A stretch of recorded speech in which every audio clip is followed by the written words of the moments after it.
Are you on already? Yeah, are we on? Are we recording?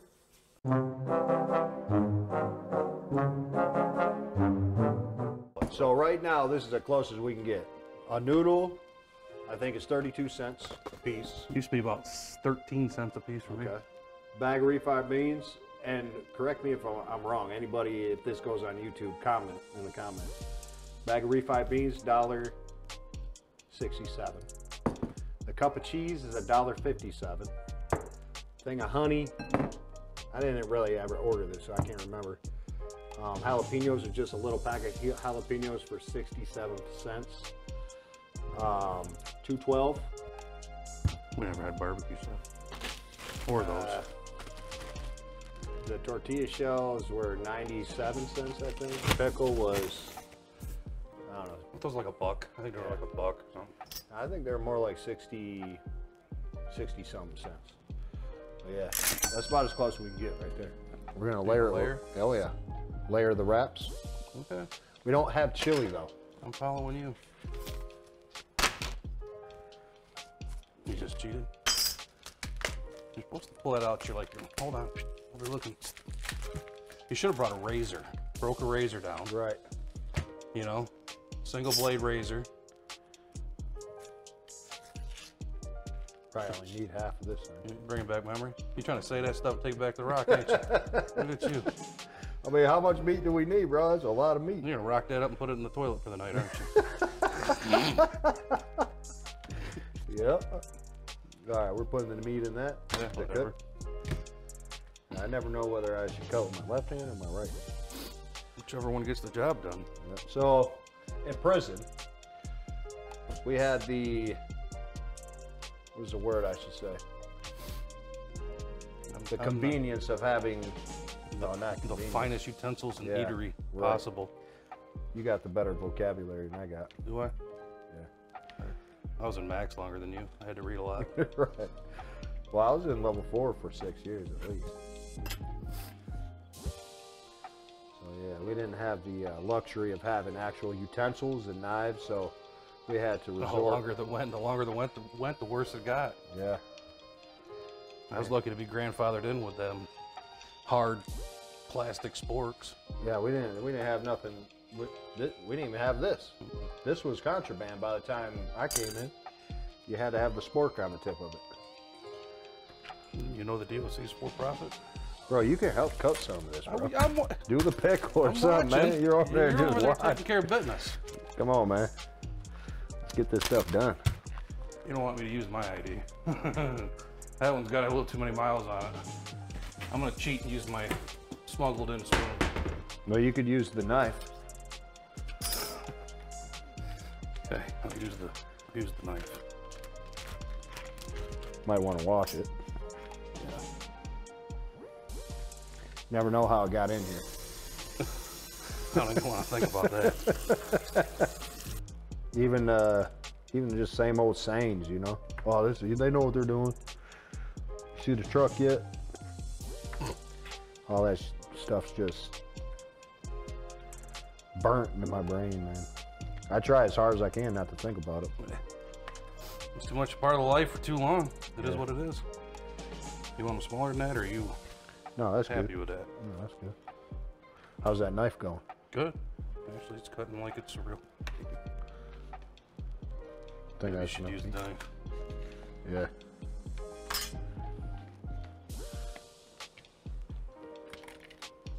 Oh yeah, much better. This thing is actually pretty sharp. Yes, it is. Well, you fold it over, it's been a good stick. Because that was yeah. Most of the time I just ate my soup's cold with a little bit of seasoning sprinkled on it. Where's the seasonings? You got barbecue sauce even, look at you. Oh yeah. That's how you do it.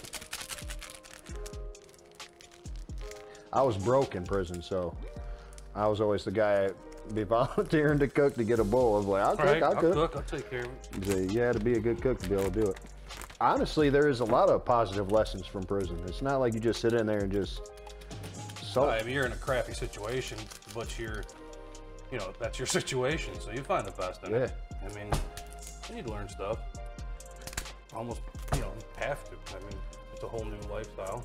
a little world. Well, like you said though, You want these two? no.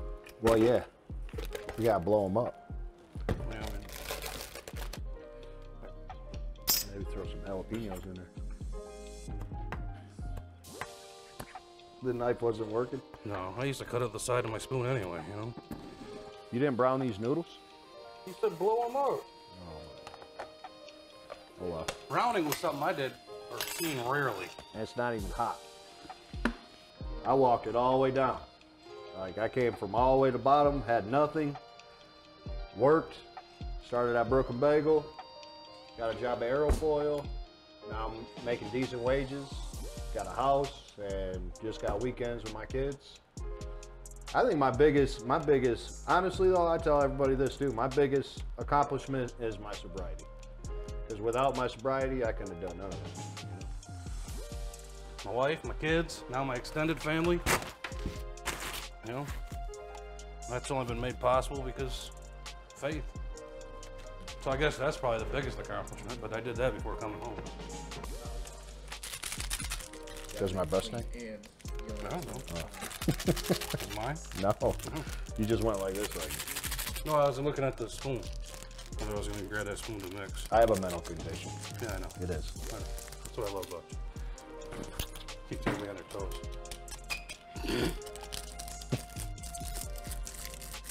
We're pulling up two of the trash cans at once. It's good. This is surprisingly good though. Right now my mouth is watering. So you just layer, put a tortilla shell, you put some noodles, then you put some refried beans, cheese, supposed to be chips, but we don't have them. So you just, see how we got a little bit of everything? So now you just put a little bit of everything in the layer. Boom, bam, boom, bam. There's a little bit bigger, so. I think one of the biggest lessons I learned in prison was just like loyalty to my brothers. You know, like honestly, like I'm trying to think of anything and I keep thinking of lessons. MDOC didn't teach me anything. Literally didn't teach me anything, but I learned so much off of and I call them my brothers because they are my brothers, you know, like the people I hung with every day, I ate with every day, I worked out with every day, I fought with every day. Blood, sweat, and tears in there, you know, like always together. And like, I learned a lot about family and how family doesn't always have to be blood, you know. And that kind of, you ask what came out here with me with that, like that's exactly what came out here with me. Like that's why I went to the drug scene. I hung out with different people in gangs, always trying to find some type of family. And finally I come to Fresh Coast and Kingdom Life, and like, you guys are my family, you know, and it's all loyalty, you know. And another one, mind your business. Mind your own business. I ended up forgetting that when I came out here. Don't be a Karen. Yeah. Find a good community that cares about you and it's going to hold you up and support you, and stick with them. That way, as you grow on your return, you can return that into not only that group of people that was sticking with you, and, you know, when you came home, but then you can also offer it to somebody down the road when you're more stable. But you got to find a solid community of people that care. Don't try to be too quick to get into anything, you know, like don't be too quick to run out here and get a job, get a girlfriend, get any of that stuff, you know. Be very cautious. Just like when you get on the yard, as soon as you get on the yard, you're taught not to talk to anybody when you get out there, you know, like if you're brand new. Most of the times if you've been down a little while, then you know some people and you're good, but usually you wait around and just watch and learn before you even dabble into any activities, work, any of that stuff. You know, slow down is my advice. Everybody comes out here with a chip on their shoulder, thinking they have to be in like a state of defense, like everybody's after them, everybody's, you know, hates them because they're a convict. That's all a fantasy. You know, like it's reality in some sense, but I think we create that reality by believing that that's how it's going to be, you know. Because I came out here this time, I didn't have any problems. The only problems I had is when I came out here and started hanging out with the same idiots, you know. Once I came back to Fresh Coast, Kingdom Life, met Pete. Pete's been pretty much, you know, Pete and his family have been my biggest, you know, support and foundation since I've been home this time. Most churches kind of like it or lump it, have a bias.